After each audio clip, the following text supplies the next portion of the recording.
Assalamualaikum warahmatullahi wabarakatuh. Saya Zakiyah Darajah. Kali ini saya akan sharingkan tentang bagaimana cara mengelola emosi kita dengan pendekatan falsafah Jawa. Yang pertama, kita ada nerimo. Nerimo itu apa? Yaitu menerima seutuhnya apapun yang diberikan oleh Allah Subhanahu wa taala kepada kita. Dengan menerima, kita tidak lagi sering mengeluh. Kalau kita masih sering mengeluh, berarti kita sebetulnya belum seutuhnya menerima. Nah, dengan nerimo ini kita diharapkan bisa untuk menerima segala sesuatu yang memang ditakdirkan Allah untuk kita. Yang kedua itu sumeleh. Sumeleh ini artinya kita berserah kepada yang maha kuasa. Kita ada apa-apa ya sumeleh saja, sehingga kita tidak banyak terbebani. Banyak sekali di antara kita yang rasanya hidupnya sangat berat ya, banyak beban, itu karena kurang sumeleh. Kalau kita sumeleh, kita bersandar kepada Allah, kita berserah diri sepenuhnya, insya Allah segala sesuatu meskipun itu tampaknya berat, tapi di diri kita ya ringan saja. Nah, yang selanjutnya itu sareh.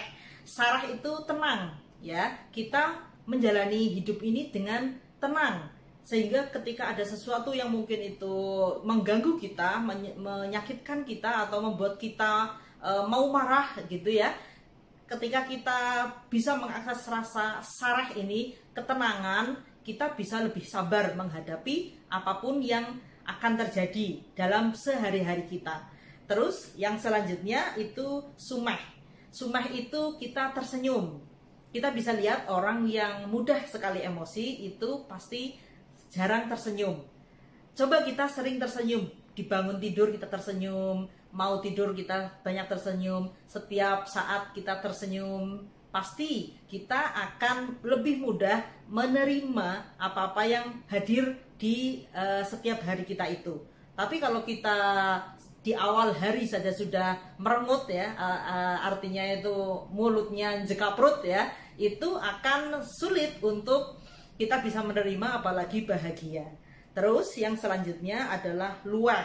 Luweh ini kita masa bodoh ya, kita tidak terlalu memikirkan hal-hal yang sebenarnya tidak perlu kita pikirkan. Banyak di antara kita yang karena terlalu memikirkan hal-hal yang kecil-kecil, omongan orang lah, tetangga, teman yang tidak mengenakan, atau mungkin perilaku-perilaku keluarga kita yang menurut kita tidak enak, kita hanya memikirkan itu saja. Akhirnya kita jadi terlalu banyak beban, akhirnya kita stres, galau dan sebagainya ya. Tapi ketika kita luweh ya, tidak usah banyak dipikirkan, sehingga energi kita tidak habis hanya untuk memikirkan hal-hal yang sepele, tapi kita lebih fokus kepada hal-hal yang besar, yang bermanfaat, yang memang itu penting untuk kehidupan kita. Nah, yang terakhir itu eling lan waspodo. Eling itu kita ingat selalu kepada Allah Subhanahu wa taala. Bukan hanya saat kita beribadah, ritual, sholat dan sebagainya, tapi setiap saat kita selalu eling kepada yang maha kuasa. Karena ini penting sehingga menjaga kita dari responsif kita terhadap segala sesuatu yang hadir pada waktu itu kepada kita. Sehingga kita selalu eling, sadar ya, bahwa kita sedang hidup di alam ini ya, di dunia ini itu memang selalu dituntun oleh Allah. Yang waspodo itu artinya kita waspada. Waspada maksudnya kita tidak gerasa gerusu, tidak gegabah, tapi kita meniti langkah-langkah kita dengan benar-benar hati-hati, sehingga kita tidak terperosok ke jalan yang keliru atau salah ya. Bahagia tidak terlalu berhura-hura bahagia, sedih pun tidak terlalu dalam kesedihan. Di antaranya, di tengah-tengahnya. Jadi kita bisa menjalani hidup ini dengan tenang, nyaman, ringan ya.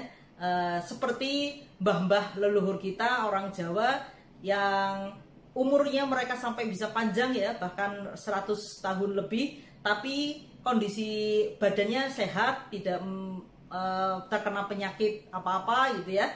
Terus hidupnya juga tenang, banyak senyum, ringan, bahagia ya, ayem tentrem. Nah, mudah-mudahan dengan kita meniru falsafah Jawa mereka, kita bisa mengakses rasa yang sama ya, hidup kita menjadi tenang, ayem, tentrem, sejahtera, sehat lahir dan batin. Demikian apa yang bisa saya sampaikan. Terima kasih atas perhatiannya. Wassalamualaikum warahmatullahi wabarakatuh.